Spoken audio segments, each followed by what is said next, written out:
6 p.m. and we'll go ahead and proceed with this press conference.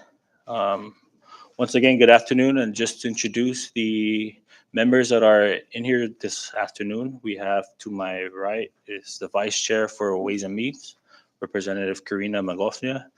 I am the chair for this committee, Donald Manglonia, and to my left, we have Representative Sheila Babauta, Representative Ralph Yumel, Representative Leila Staffler, Representative Richard Lizama, Representative Vicente Camacho, Representative Selena Babauta, Vice Speaker BJ Atta, Representative Denita Yanktemai, and Representative Joel Flores. Good afternoon again.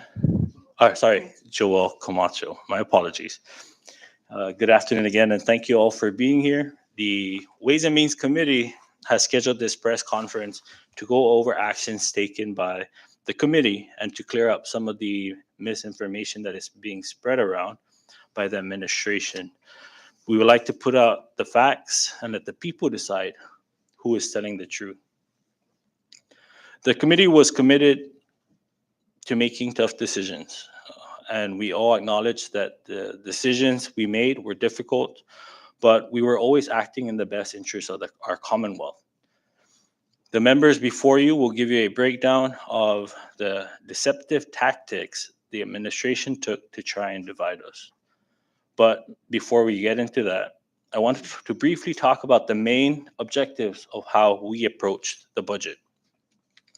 First, we started off by looking at all unfilled vacancies throughout the Commonwealth. We noticed a significant amount of these vacancies in the April 1st submission and allowed the administration to revise the budget to include any vacancies that were being filled. 3 months later, in the July 1st submission, we still saw the same figures. And so we decided to remove these vacancies, these positions, mainly because they were unfunded, but also because we felt that there may have not been a need for these positions.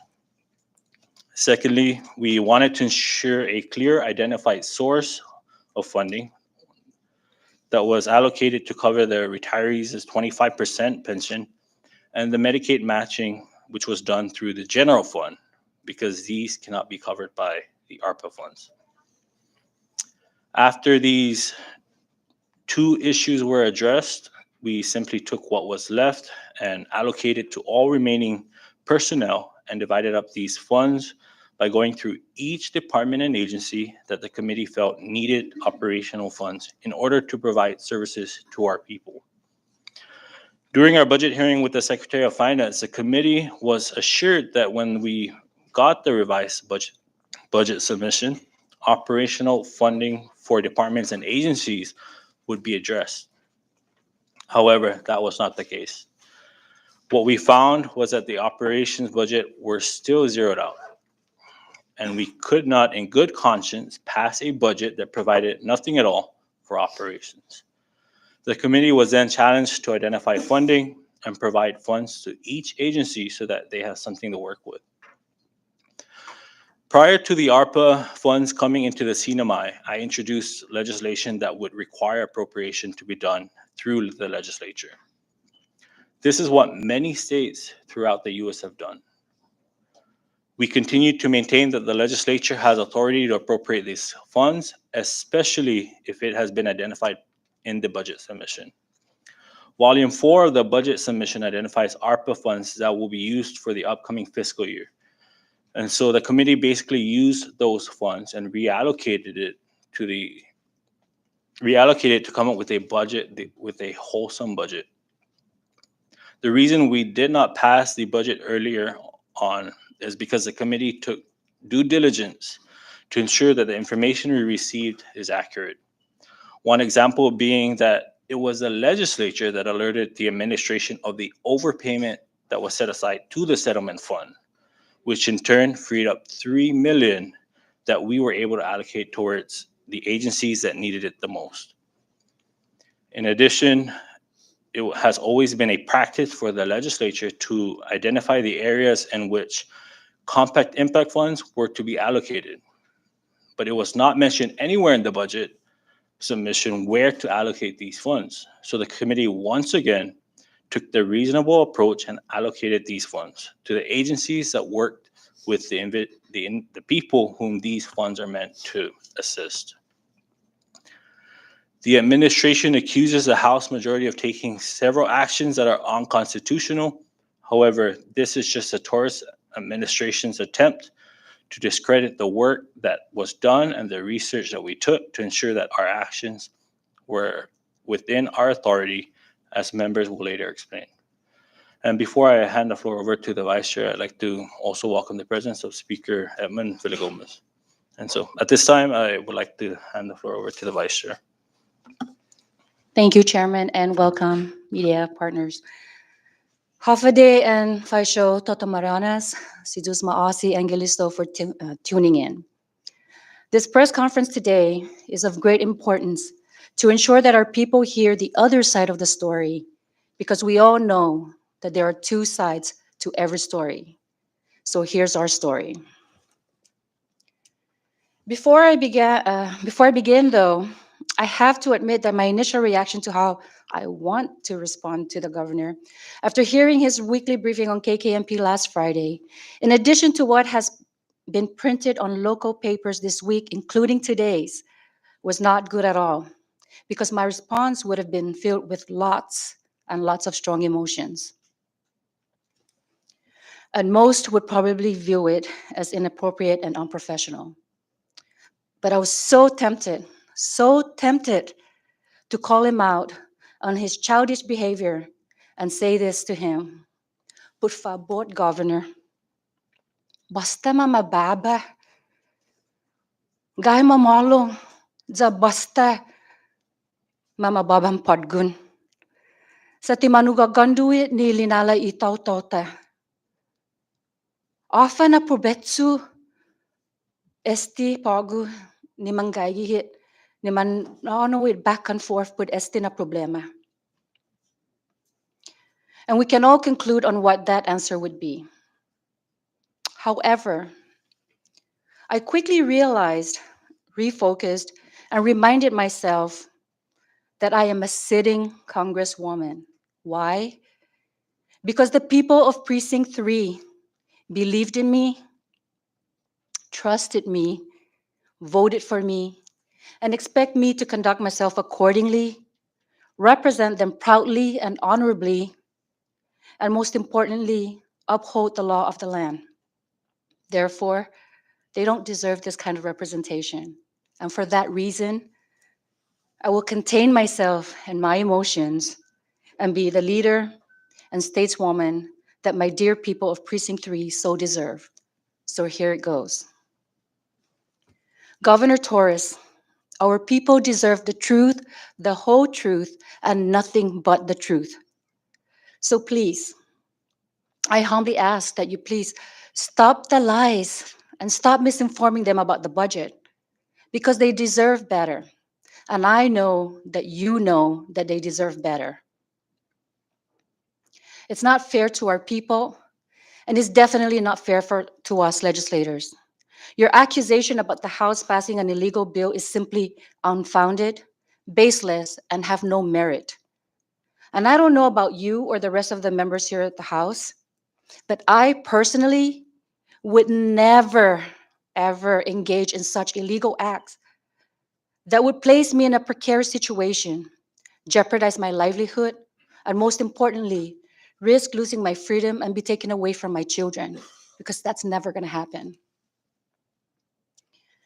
It's simply, sorry. In addition to the unfair accusation, you not only insulted the House majority, you also insulted the House minority in the process. How so? Because the budget bill was passed unanimously by all members who were present on that Saturday afternoon. So there you have it. You literally threw your fellow Republicans under the bus by inferring that they also participated and committed an illegal act on the passage of this budget bill. Not sure if you thought that went through when you dished it out, but you definitely degraded your fellow Republicans, House Republicans, and that's unfortunate because I can assure you that some of them, in my opinion, are very competent and well grounded. So, to be clear, there was nothing illegal or unconstitutional about the allocation and the appropriation of the ARPA funds in the budget. And here's why. First, pursuant to Title I, Division 7, subsection 7204B2, it reads as follows. The Annual Appropriation Acts, as enacted or as later amended, shall not appropriate funds in excess of the total Commonwealth financial resources estimated and established as the limit expenditures for the fiscal year by House concurrent resolution pursuant to 1 CMC subsection 7201D, unless the Commonwealth receives additional revenues. So based on that reading, based on our reading and understanding of this section of the law, with the concurrence of the House Legal Counsel, of course, the members of the Ways and Means Committee interpreted and considered the ARPA funds to be additional revenues. Thus, we proceeded to allocate and appropriate the funds accordingly. And it is fact that we did not violate any law in the process. Second, we have an email correspondence here dated February 9, 2022 from Ms. Narada Majumdar, who is the lead for for policy outreach out of the U.S. Department of Treasury office, stating that the state and local fiscal recovery funds program, as established in the ARPA, does not prevent a state or territory's legislature from engaging in the process of allocating and expending SLS RF funds in accordance with applicable law. So based on this clarification from Ms. Majumdar, it is fact and substantiated that we were within our rights to allocate and appropriate the ARPA funds that you yourself identified on your budget proposal. And most importantly, we did so legally. We'll be more than happy to share this email correspondence with you upon request. And third, according to a survey shown on Ballotpedia website, 42 out of 50 states have joint legislative authority over allocation of ARPA funds. What does that tell you? That the CNMI is not an exception. As of this time, the House is not aware of any existing law here in the CNMI that prohibits us, the legislature, from allocating and appropriating ARPA funds in the budget. So there you have it. To the people of the CNMI watching and listening to us today, here's our side of the story. And we can assure you that we take our jobs very seriously by being responsible and doing our due diligence with the support, assistance, and guidance of the House Legal Counsel every step of the way. Governor, we have exactly 14 days from today to come together, iron out the issues and concerns that you, the Senate, and the House may have, and pass a balanced budget before the September 30 deadline. Let's be proactive and not reactive, and let us prove to our people with actions and not with words that as public servants, we will put their best interests first before our personal and political differences. And by the way, Gov, in today's news article on Saipan Tribune, you asked, how did I lie? Well, Governor, ask and you shall receive. And just remember that arrogance will always get you in trouble every time. Thank you, Sidusma Aussie and Giliso. Thank you. Thank you, Vice Chair. I would also like to recognize the presence of Representative Edwin Probst. And at this time, I would like to open the floor to the rest of the members before we allow the media to ask any questions. So at this time, any members, feel free to. I recognize Representative Vicente Camacho. Yep. All right. Thank you, Chair. Good morning, everybody. It's just quite simply put, but in the statement from yesterday, how did I lie? Very good. No question right there. So I'm going to attempt to answer that. Mr. Governor, in your statement in reference to the House of Representatives leadership press release, stating, among other things, that the governor either misread the budget bill or he is simply lying. Mr. Governor, we have not called you a liar. So my question to you is, if you are not lying, then who is lying for you? You also asked in your statement to me, who in your cabinet received salary increases? Mr. Governor, if you don't know who in your cabinet received salary increases, then you're being misinformed by your own executive body. I also stated that the governor is overspending like there is no tomorrow. Mr. Governor, if you're not overspending, then why is it necessary for you to defend that statement? Why didn't you just come out and declare that you're not a liar and you are not overspending? We are looking in from the outside. This tit for tat, back and forth, isn't doing anybody any good. Mr. Governor, can you help us identify funding so we can get the budget bill done? I remember your motto, stronger together. So let us get this budget done for the people. Thank you. Thank you, Representative Camacho. Any other members? I recognize Representative Staffler. Thank you, Chairman, and thank you all. I guess I wanted to speak on a few of the points that we made for the whys behind a lot of the decisions that were made in our budget process, and also to address some of the accusations of illegality by the governor and his legal counsel. First off, we want the people to understand that this governor is misinforming the public by leaving information out. By not telling the full story, you will not see, you will not understand where our reasons were, why we did the decisions we did for this House budget. So first off, yes, we moved money around. That is our main job as legislators. In order to free up local money needed to pay for two very important things that were not budgeted by this governor at all: the retiree 25% and the Medicaid match, two of which were not included in his budget. In particular, both of those things cannot be paid by ARPA funds. And so in order to do so, we took the ARPA funds that were freed up and moved the money around within the departments to make sure that we had the 13 million out of that to pay for the retiree 25% and to make sure that we had that Medicaid match, which is a $10 million need, which that's 23 million. That's a lot of money. And so by doing that switching, we were able to meet those obligations and also have operations allocated to each of the agencies, which was also not budgeted by this governor. The money that we freed up is not indicated in his graphic that went out in the newspaper. When you see all of the negatives on the House budget side, what you're seeing is the local money that we moved from that department to be able to pay for those two very important areas in our budget.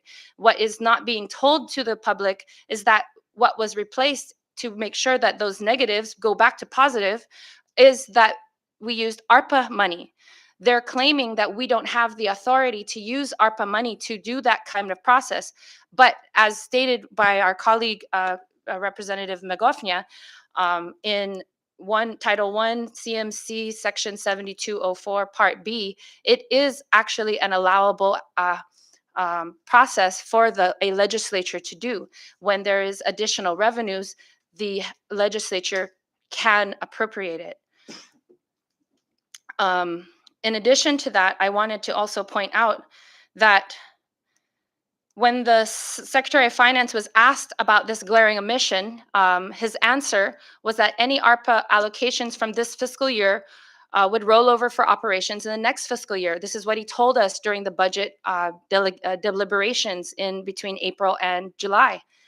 However, during that time period, we asked those agencies, what is your ARPA balances, and what are you going to do for operations? Your governor did not allocate any funding for operations. What are you going to do? And they said, well, we don't have any more ARPA, so we don't know yet, but we support whatever the governor's submission was.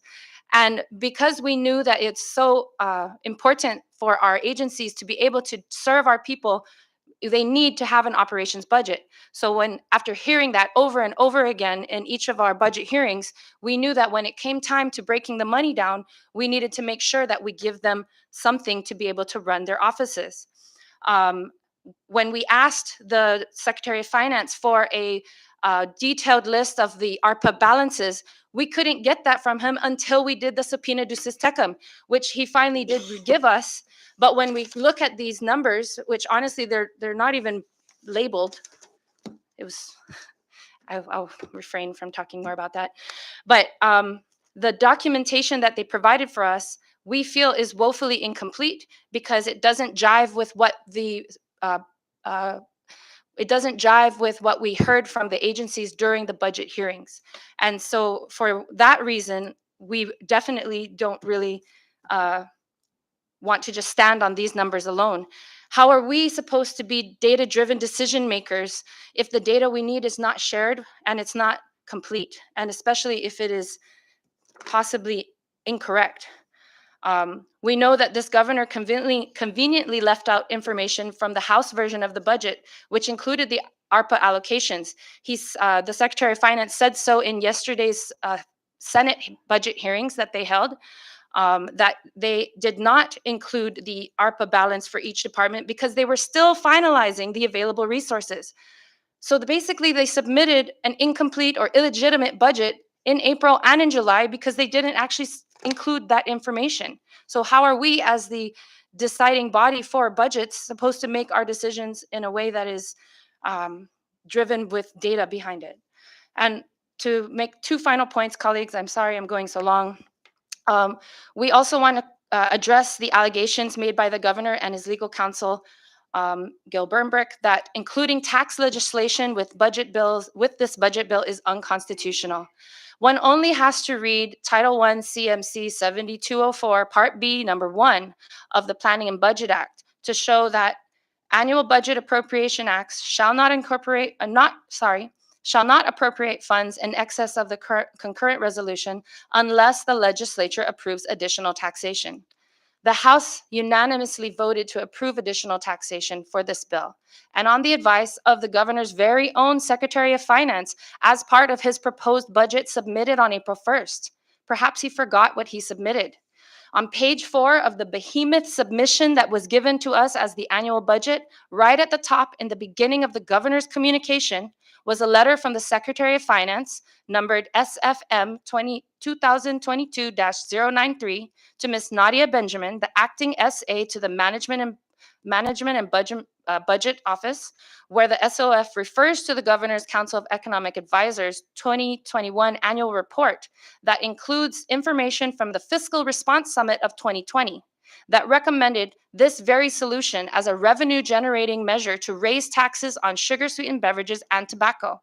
This would raise an estimated $6.3 million in local funds that we allocated directly to CHC to support their growing programs and needs. So although in the governor's graphic it shows we took money away from CHC, what we actually did was give them a bigger amount, and we took their local funds so that we could fund the other parts that I talked about earlier: retiree benefit and Medicaid match. So what they're saying that this is illegal, it's not. It's never been done before. Incorporating taxation legislation in a budget has not been done in the CNMI, but it doesn't mean that it cannot be done. Our code allows for it, and it's part of a code that's been there ever since. It's part of our role as policymakers who have authority and the fiduciary duty to initiate those revenue-generating bills, unlike in the Senate. And my final point, Governor Ralph Torres says that he supports education, but based on the information in our subpoena ducis tecum, He has not supported NMC. NMC has only received 17%, a little over 500K of the 3 million in general funds that they were allocated in this year's budget. On top of that, NMC has not received $1.3 million in ARPA. They were promised, and they have not received the $1 million of SNILD funding that we allocated to them earlier this fiscal year. So in total, that's 4.8 million that NMC has not received and has been waiting for since the fiscal year began. And there's only 14 days left in this year. So I just want to say thank you, colleagues, for allowing me to share so much. And Chairman, I yield. Thank you, Rep. Staffler. Any other members? I recognize Rep. Lizama. Thank you, Chairman. As a veterans for 22 years, and to my left, 20 years, Representative Camacho. 24. Oh, 24 years. Thank you.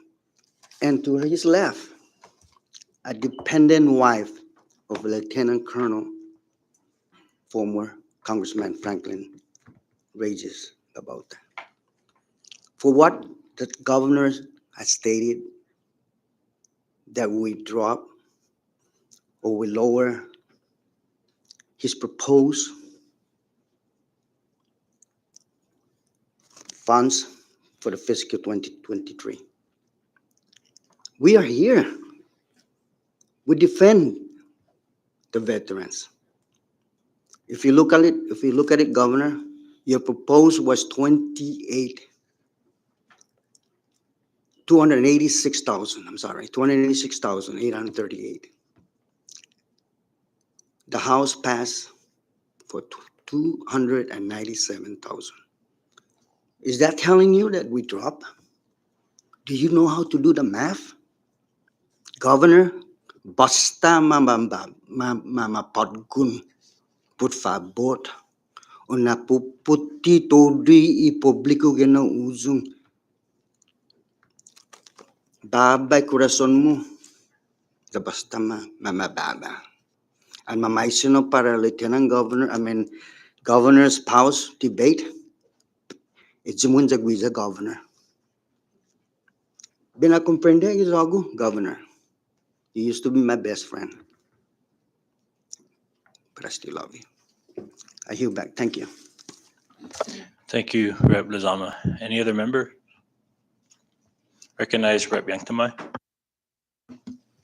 Good afternoon, everyone. Good afternoon, Naligami Resaumat, Reilumat, Ruelamangi, Ruelabui, Meruele. Ngang, oh, I'm sorry, thought I was Carolinian bilingual. Okay, my part is the Carolinian Affairs budget proposal and the Indigenous Affairs as well. For the Carolinian Affairs Office, the governor said that the House removed $94,000. When in actuality, if you look at the screen, I hope it is being shown to everyone, his proposal was 162,731. The House proposed 168,104. That's an increase of 5,373. While the Indigenous Affairs Office, so we added that. While the Indigenous Affairs Office, he proposed 151,367, and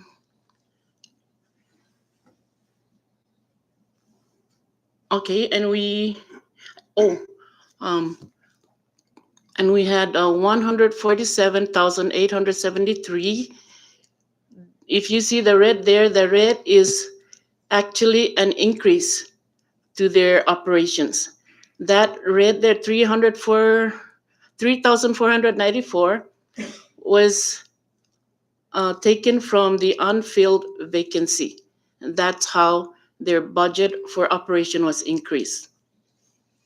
And he actually slashed the Indigenous Affairs budget from 310 to 151 310,000 to 151,367. That's almost half of their budget. Thank you. I yield. Thank you, Rep. Yantamai. Any other members? I recognize floor leader. Thank you, Mr. Chairman. And with regards to the vacant and unfilled position, the House took it upon themselves, as with any previous Ways and Means that at least I have attended since the 18th legislature. It is not uncommon for the House to zero out any vacant or unfilled position and reallocate it to various agencies. Now, if we were to miss a position that any agencies need, the proper ways go to the Senate and ask for the position, and then the Senate and the House would sit down during conference committee and hash it out, and normally would reinstate back any vacant or unfilled positions that were taken out from the House. So it's not uncommon for the House to remove and those positions and reallocate it to different agencies. So it's always been my position as a member of Ways and Means is to reduce positions as much as possible to try to conserve and address the agency's request. And pretty much that's it from the vacant position. Thank you. Thank you, floor leader. Any other members?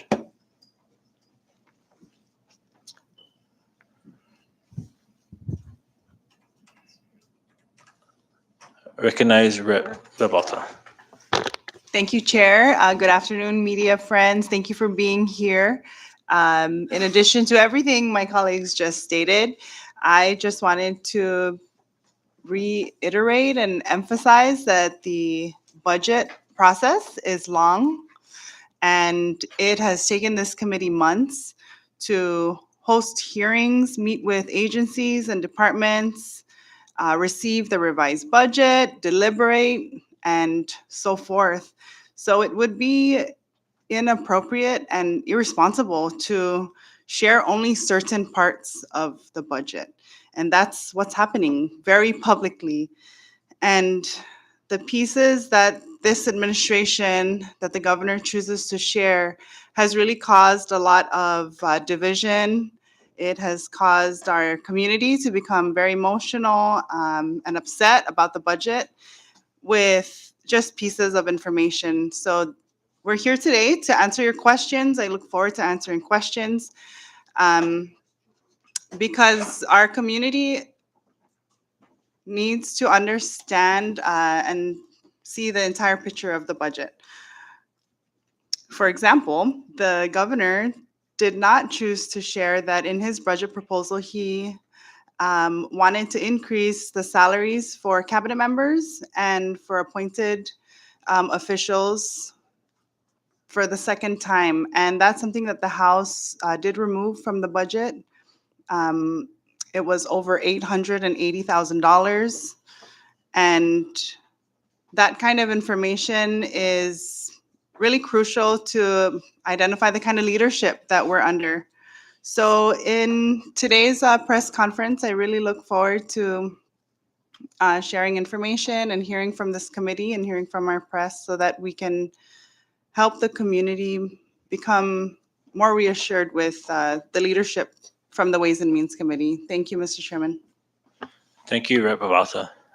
Any other member?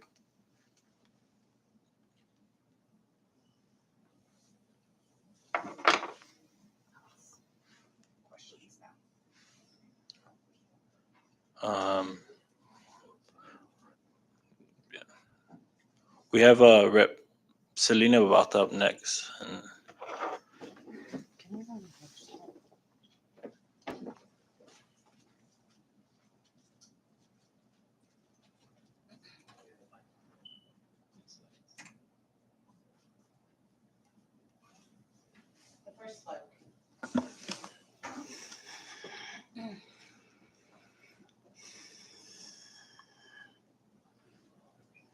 I'm sorry, go down. There.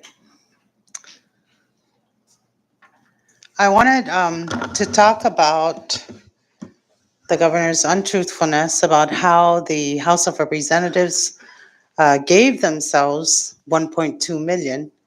And this is in black and white, and I will show you what these numbers are. Um, unlike the executive branch, the legislature and the judiciary do not have access to ARPA funds, even though data backed by the National Conference of State Legislatures prove that the legislature can allocate funds, ARPA funds. And it is apparent that the governor either did not read the budget and he simply relies on what he is being told. Had he done so, had he taken a moment to actually examine the budget and what the House of Representatives passed unanimously, not the Democrat-led majority, every single member of the House of Representatives that was present at that session approved the House version, House Bill 22-116. Every single member.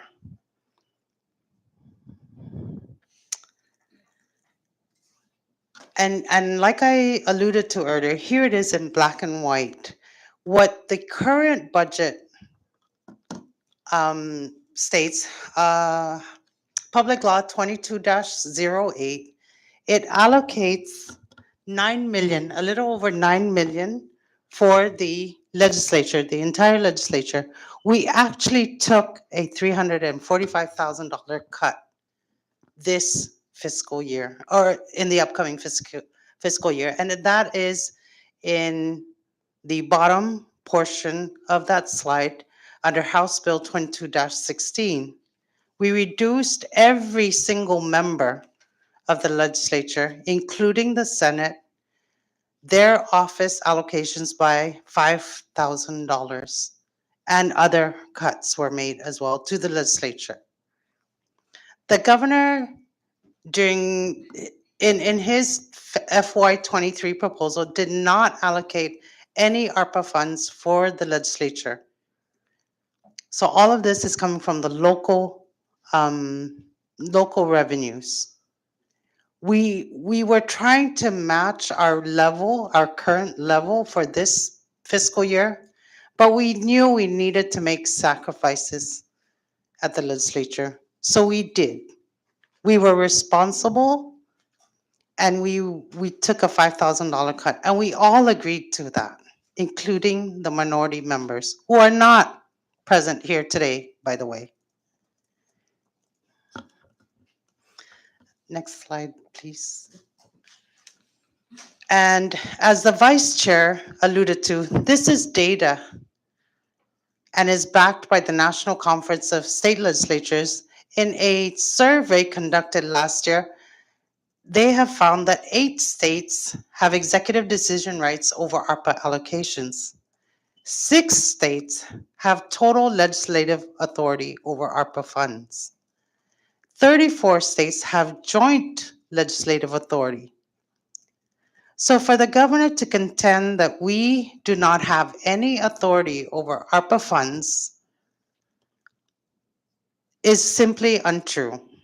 We tried to do it with House Bill 22-33, authored by our chairman, Representative Donald Maglonia. It has sat in the Senate since last year because they refused to act on it. And my message today is that we are not the Senate. We do not rubber stamp anything the governor says. We do our due diligence.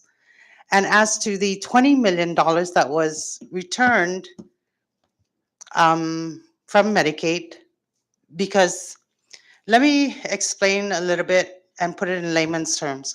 What the governor did was allocate ARPA funds to Medicaid for their matching, $20 million.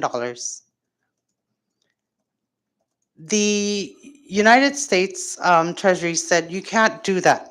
You can't use federal funds to pay for your debts. That is like using a Macy's credit card to pay off your Macy's credit card. It simply doesn't make sense. And that is why the $20 million is being returned. $20 million was identified last or this current fiscal year by the governor. So that money is in play for us to allocate. He identified it as a resource. He simply doesn't want us, he simply wants to do whatever he wants with it and say, no, you can't touch that. Anything identified, if there was a genuine understanding of the statutes, anything identified by the governor as a resource is fair play for the legislature and the House of Representatives to allocate. Next slide, please. As to what Chairwoman Leila Staffler said, this is our local law. It says we can exceed and we can include taxation in the appropriations bill. This is directly coming from the Planning and Budgeting Act. Next slide, please. And this is, as everyone has alluded to, it is the irony of an article I saw a headline of today, this morning, in one of the local papers. I'm not sure where I saw it. But the governor says that retirees are his priority. Apparently, it was not a priority in his submission for the next fiscal year because he did not identify any funds. We were left to make those serious decisions on who to cut and who to take money away from in order to make the retirees whole. We committed to it. We don't just say it, we do it. Next slide. And these are the other departments of what the governor failed to reveal. He claims we have cut critical departments across all three senatorial districts. That is simply not true. And as to the municipalities who have said that we will cut 66 FTEs or 54 FTEs, that is simply not true. Please understand, we simply took out all vacancies. That is all we did. We did not cut anybody's FTEs. Next slide. And as to what Chairwoman Sheila Babata alluded to earlier, this is a worksheet that appears in Volume 4, which is the ARPA funds. The governor again failed to reveal to the public that he intended to raise his cabinet and special assistants.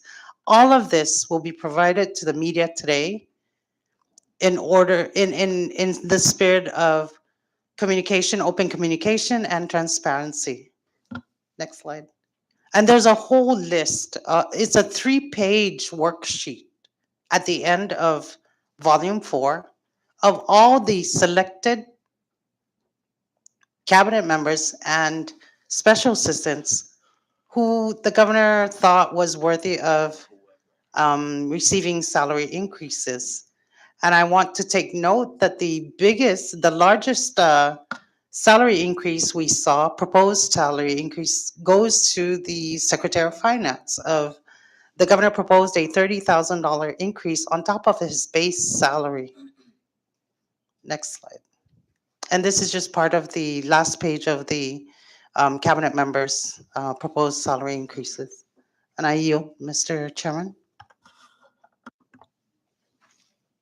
Thank you, Representative Babalta. Any other members? All right. At this time, I'd just like to thank all the members for sharing their input and shedding light on some of the misinformation that is being spread around. Before we open up the floor to the media, I just want to say that I stand by the work that the committee did. We are ready to address any concerns that the Senate may have in regards to the work that the committee did and the reasons behind our decisions. The budget is not complete. The legislature has not passed a balanced budget yet. I ask that the governor respects the budget process in the legislature. Now, he had 3 months since the initial budget submission to address many of the concerns that are being brought up today, but that was not done. And so we took it upon ourselves to make these tough decisions. We are respecting the process that the Senate Fiscal Committee is undertaking, and we stand ready to work with them in getting a balanced budget passed before the deadline.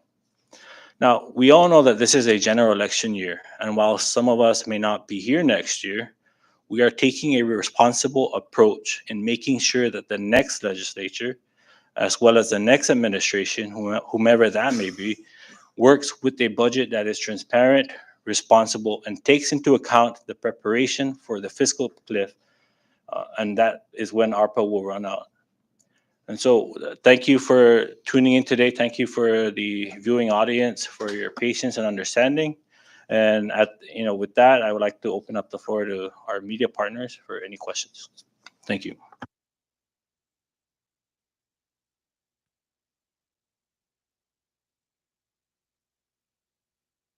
Okay. Good morning or good afternoon. So I wanted to ask about the 20 million that was returned from the Medicaid. Can you just were you able to identify it or to use it for the fiscal year budget?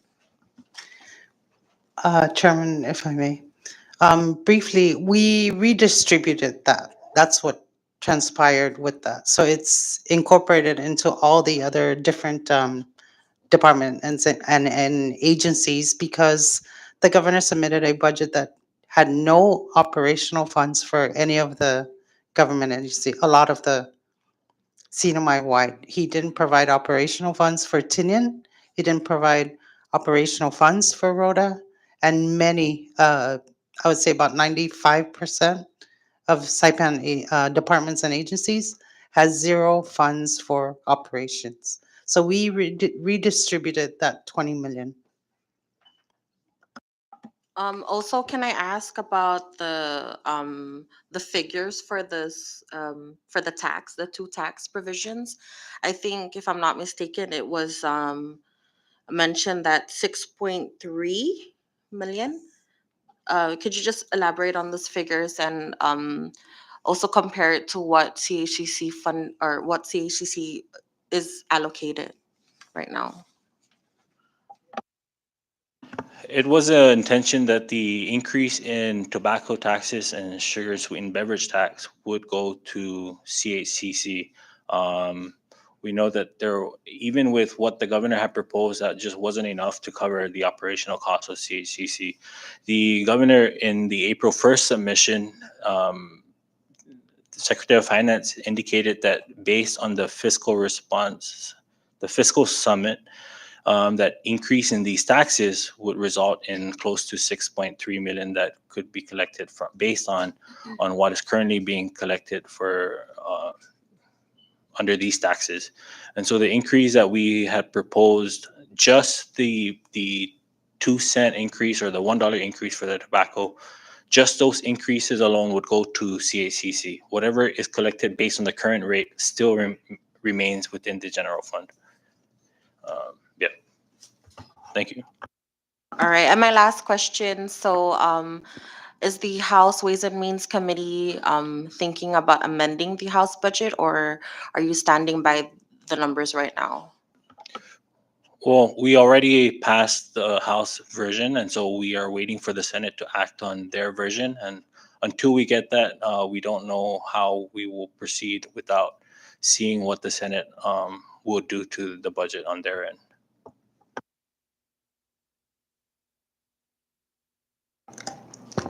Thank you.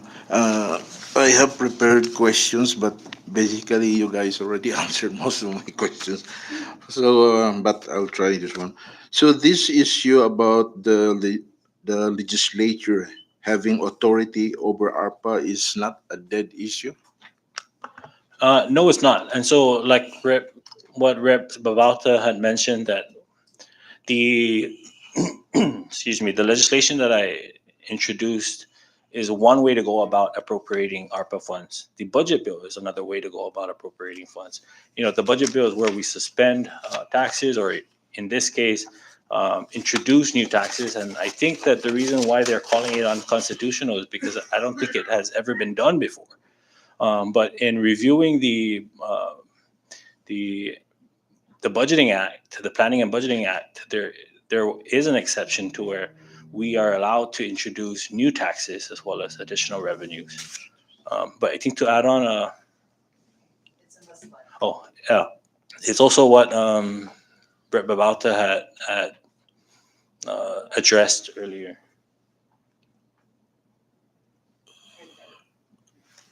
And so what we have on screen is the section 7204. And if you look at part B in particular, B1, the legislature approves additional taxation. And this is where I would have to assume that the administration failed to see where we have that authority to increase taxes. And this again, and also part B2. And, this again is just for the fiscal year alone. It's not permanent. It will terminate at the end of next fiscal year, September 30, 2023. Follow-up question. Governor Torres said yesterday that what the House majority did was incorporating resources that have not passed yet nor identified as resources from the Department of Finance, and that's totally inappropriate. What's your comment? I'm not sure what resources he's talking about. If he's talking about the additional taxation, then that's something that we're identifying right now. If he's talking about compact impact funds or the CW fees, I would have to say that based on the history, there are certain times where the governor will approve appropriations made by the legislature towards those funds.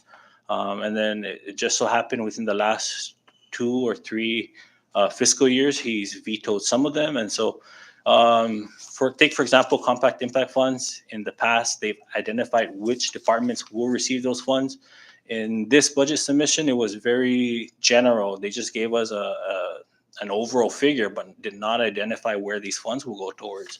And so again, the committee took it upon themselves to identify the agencies where these funds will go. And these, again, we took into account what the purpose of compact impact funds were for. And so we wanted to give the agencies that were truly assisting these individuals whom these funds were meant to aid. Thank you. And for Leila Staffler, I know you mentioned this issue regarding the tobacco tax and sugar sweetened beverages tax that the House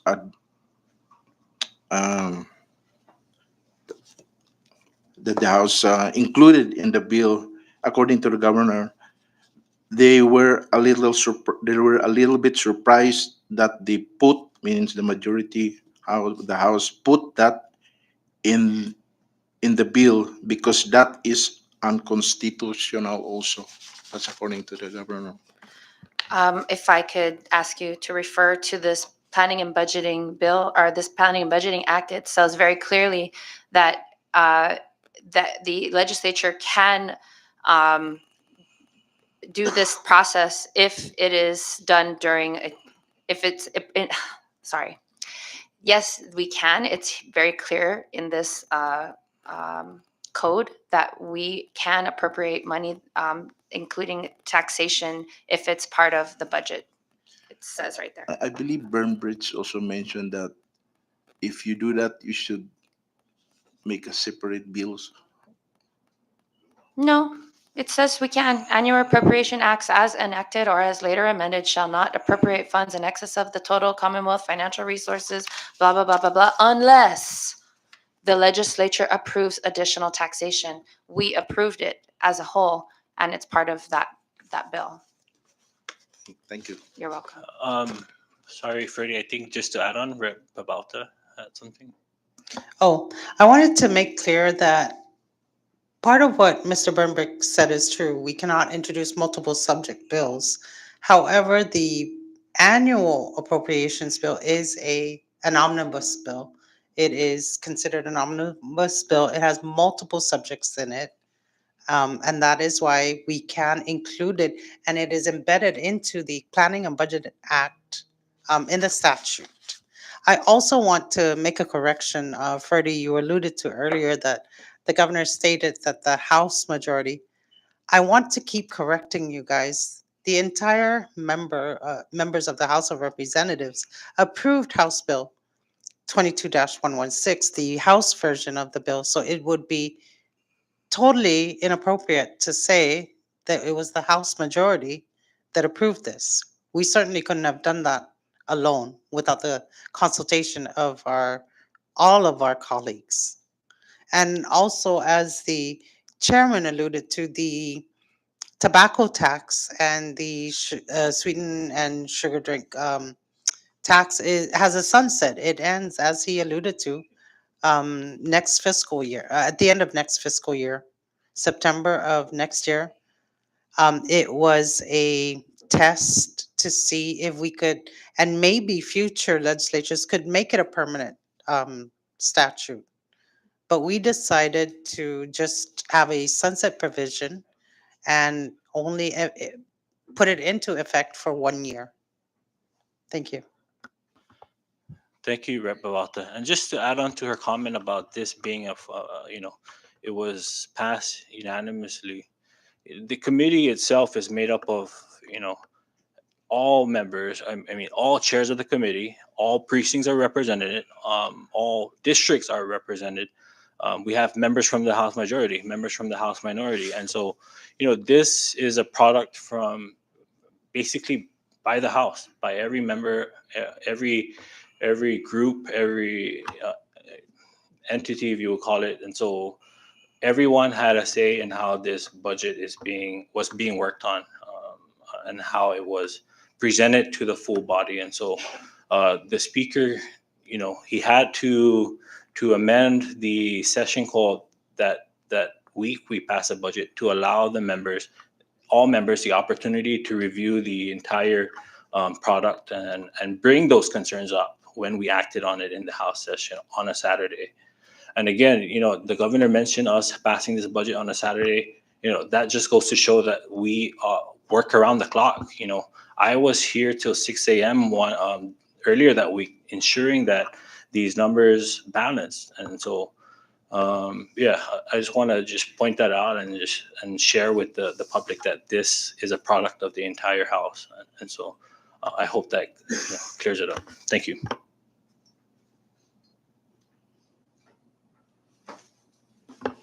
Any other media? Recognize Arnold. Yeah, to the chairman and vice chair, my question is addressed to you. So the legislature only have 14 days left to pass a balanced budget. So even if the Senate pass a budget tomorrow or Monday, which is unlikely, the House will be left only with short time to address the budget. So can any one of you, or chairman first, share us your thoughts or concern about being left with only few days to address the budget? How does this concern you guys? Thank you for that question. First of all, again, the governor submitted his budget proposal April 1st. But when we identified certain discrepancies, we brought it up to the administration's attention. And so we expected that we will be receiving a revised budget. And again, after hearing out Secretary of Finance during the budget hearing with Finance, we were under the impression that, and this came out from the Secretary himself, that they will be including operational funds for all agencies. And so when we did not see that in the revised budget submission, that kind of further pushed us back, because we had hoped that the administration would address these unfunded operations. And so that gave the committee that actually it was a challenge for the committee to try to see where we can get those funds, even if it meant giving an agency 5,000. That's 5,000 more things they can do versus the zero funds that was proposed. And to add on to that, we had requested reports that we could have used to further address some of the concerns that were brought up, but we have not received these reports in time. And so we took matters into our own hands, and we did that by, again, as I've mentioned earlier, allocating funds for compact impact. And then we also had to wait for the Senate to act on the concurrent resolution, because we can't pass a budget until the Senate agrees with the Senate passes their concurrent resolution, and then the House accepts or rejects. But in this case, we accepted it, and then that's when we could act on a budget. And so,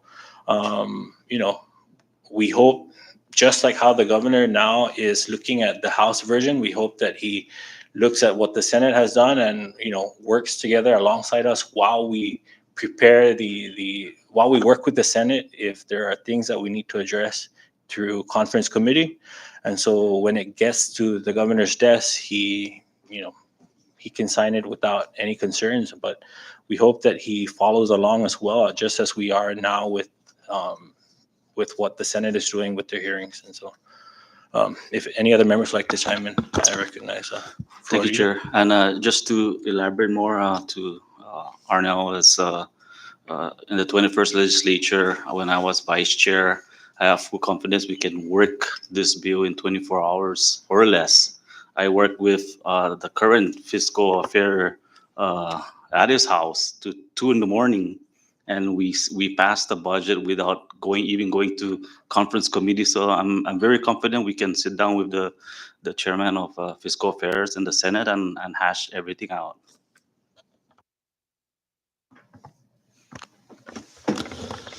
Thank you for that question, Arnold. I'm just going to reiterate my statement from earlier that every single one of us in here take our job very seriously, and we will do the responsible thing and do whatever it takes, roll our sleeves up, and work with the Senate, including the governor, to ensure that this budget is passed before the deadline. So that would be my response. Thank you. Any other member? I hope that answers your question, Arnold. Any other question from before we go for a second round? Arnold, any other questions? All right, thank you. Freddie? This is for, Manglonyang. Finance Secretary Atalig complied with your subpoena by submitting the requested documents by the deadline. And are you satisfied with Atalig's submission? And what are you going to do with the huge amount of documents? Are you going to turn it over to GGO or to the respective leadership or members who requested for the documents? Thank you, Freddie. Sorry, did you say the huge amount of documents?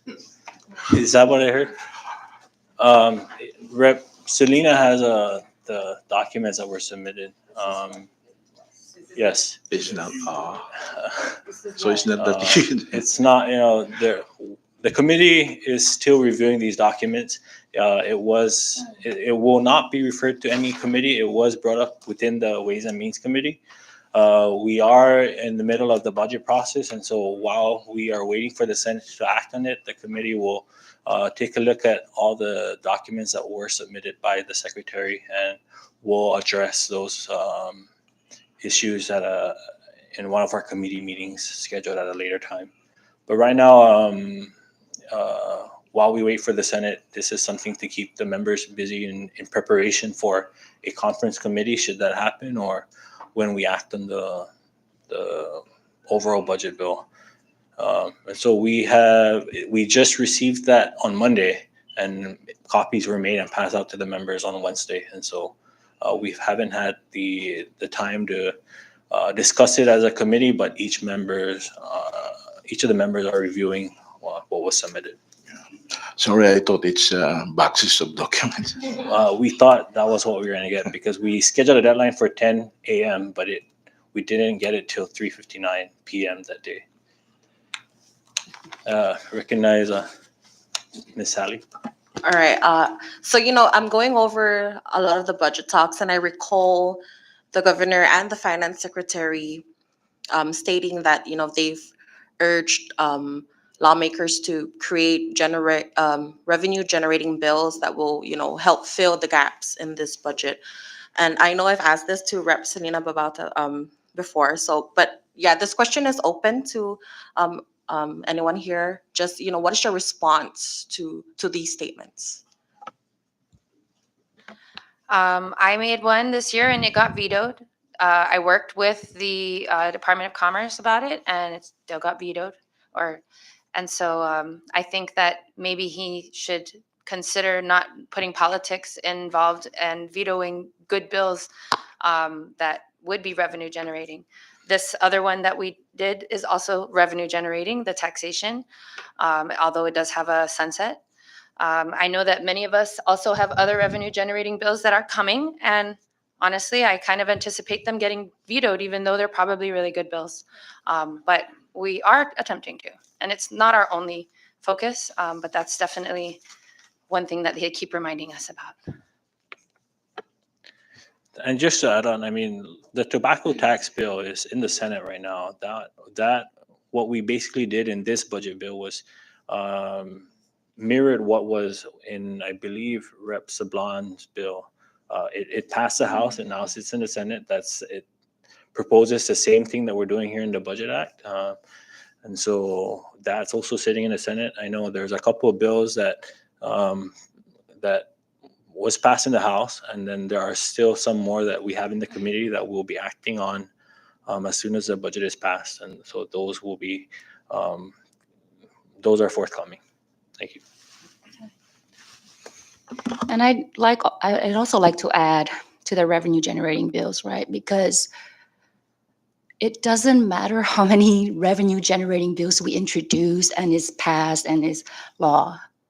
If the governor cannot take responsibility and spend the money wisely, and not spend it like there's no tomorrow, it doesn't matter. We can bring in billions of dollars every year. But if you're not fiscally responsible with the money, it really defeats the purpose. So he can throw that at us all day long and it wouldn't matter, because he needs to take a deep look in where he spends his money and ask himself whether or not those expenditures are really critical, they're essential, and whether or not the entire public is going to benefit from those expenditures. So that's all I'm going to say. Thank you. Rep. Ropes has something. If I may add to that, we often hear this, hey, legislature, you guys have to generate revenue. We hear it time and time again. Where are your revenue generating bills? This is part of your duty. Okay, Governor, give us an example of what you exactly would like us to do. Raise taxes? I mean, it's absurd to put everything to the House to somehow come up with the shortfalls. There's no funding for the retirees. So guess what? House members, Senate, you guys have to think of some way to come up with $15 million. Okay. Well, how about we get IPI to pay what they owe, for starters? How about we, as my colleague, Rep. Karina had mentioned, what about cost-cutting measures? I mean, we're looking at lavish spending, crazy money being spent left and right. Salary increases, factual. The numbers don't lie. Those documents don't lie. Those are all real. So when we talk about this and we see on the other side this lavish spending of huge salary increases, hey, you get a new car, you get a new car, everybody gets new cars. How many new cars does DPS have? So many that we can't even count them all. So let's not kid ourselves. The governor constantly tries to call us out and say, generate some revenue, come up with a bill. Again, do we raise fees? No, that's going to hurt our people. We don't do that. We try to ensure that our people who are barely surviving get the help that they need right now. That's what we've all been advocating for this whole time. And that's what's so frustrating. When, we see a few cents and dollars thrown at at our constituents in the name of, for example, CUC. Here's $300. This is going to take you where? Until November? Till the election? Then what? Coming up with a revenue generating bill, as we have seen time and time again, is not so easy. We looked at revenue generating bills such as the famous casino industry. And how'd that work out for us? So before we take a jump and try to go so quickly and come up with some crazy legislation to come up with generating revenues, let's see fiscal responsibility. Let's see fiscal conservatism. Okay, let's see leaders saying, you know what, we're spending too much. I'm not going to get a salary increase because it's not fair to everyone else who's not getting it, especially everyone in the private sector who has never received one single penny on premium pay. So I get frustrated when I hear this time and time again. The governor throws the ball at us and says, hey, you guys have to come up with revenue generating bills. You are the executive. You are the CEO, the chief in charge. You lead the CNMI. What is your vision? Don't throw everything at the house for that. That's unfair. That's wrong. And he misleads the public into thinking that our whole job is to generate revenue. We are lawmakers. We are not here to set the bar and say, let's bring in this airline, bring that airline. The governor makes those directions. And we support it if it makes sense, unless it's sole sourced or corrupt or wrong for the Commonwealth. And we have supported him on good points that make sense in generating revenue. But we also oppose anything that does not. And that comes down to spending, being fiscally conservative, something I've always stood for and many of us have stood for. But we see all this lavish spending going on, and it is quite frustrating, and it's insulting to every single lawmaker, including the Senate, to say that the legislature is responsible for revenue generating bills. So I just wanted to state that for the record. The next time I hear that, we welcome the governor to come in here. He can sit with us and explain to us, Governor, tell us, what is a good revenue generating bill? Can anybody in the Commonwealth tell us? There are several, and some have been attempted, and there are other ideas. But we have to look at cost-cutting measures also. That is critical. Once ARPA is up, we're going to see a very, very difficult time. As you said, whoever the governor is incoming. Thank you. Rep. Ben. Thank you, Chairman. Real quick, I just want to kind of throw something into what Rep. Probst is talking about. Early in January, we had approved the Commonwealth Economic Development Authority. I thought that was their job, to get out there. Supposedly, they'll be stationed out overseas somewhere looking for investors. We've not heard from them since. Now, with that said, maybe we need to be looking at these folks. Where is the investment that we were promised a couple of years ago almost? Then you have the governor's economic advisors. Shall we bring him into the legislature and work with us so they can do their job? So anyway, I just wanted to throw that in there. Thank you. Thank you, Rep. Ben. Well, we're still with Ms. Sally. Is there anything else? Thank you. Arnold? So, follow-up question to my question earlier, respond to Congressman Yumul. What if the Senate, for example, passed the budget on the 11th hour, let's say the last day of the fiscal year, and it's kind of the version that basically rescinds everything that you did here in the House.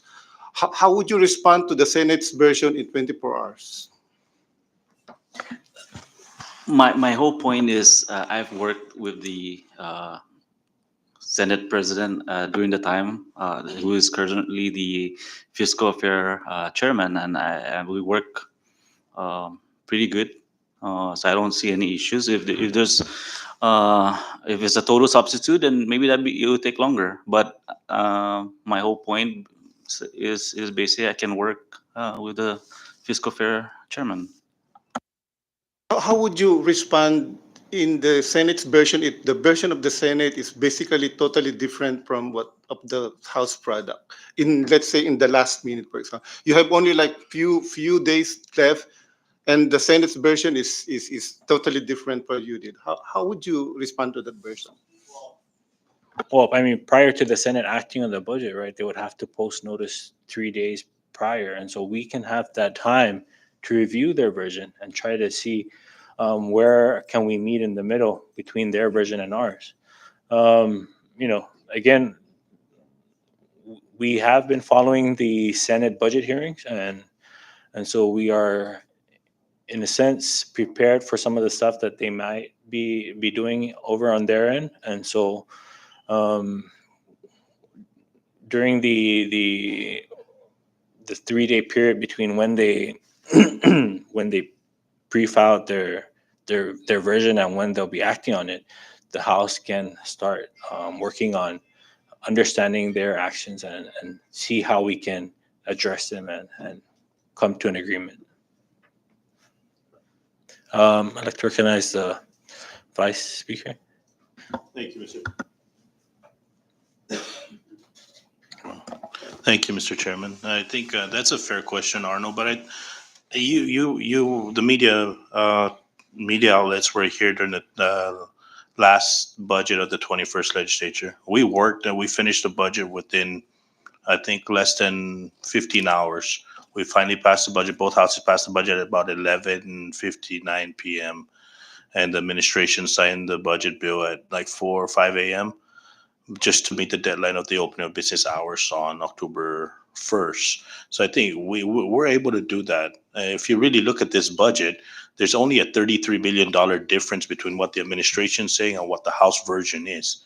It's just removing the $33 million from the local side and distributing it out for operations for all the entities within the government outside of the executive branch, right? We addressed the $20 million shortfall for Medicaid. We took care of the $13+ million for the retirees 25%. So essentially, what the government's arguing about the ARPA funding, that we don't have authority over the ARPA funding. Look at the budget. What essentially it does is it gave the governor all the ARPA money to address the executive branch. If there's only an argument that they would want here is 100% reprogramming authority. That's the only argument that they can present on the floor. You give 100% reprogramming authority, okay, we can address the 20%, $20 million to Medicaid. We can address the $13+ million for 25%. But we've been down that road. If the media outlets remember, back in April and May of 2020, when they put the retirees up against PSS, and PSS filed a lawsuit against the central government for not remitting the funds. So can we address it? The chairman of fiscal affairs in the Senate is a veteran in this game. He understands the process, and he's very well aware of the financial literacy in my government. And so are many of the other Senate members. They've been around for a long time. So 24 hours, I believe we can address it in 24 hours. Like I said, there's only a difference of $33 million and 100% reprogramming authority. That's the only difference. Thank you, Mr. Chairman. Thank you, Vice Speaker. Any other member? I recognize Rep. Babalta. Thank you, Chairman.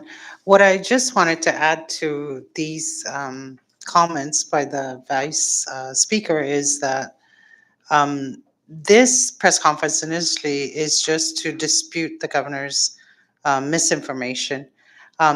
We do work well with our colleagues in the Senate, some of them. And as the Vice Speaker mentioned, the chairman of the Senate Fiscal Affairs, Senator Victor Holkog, is very well versed in the budget process.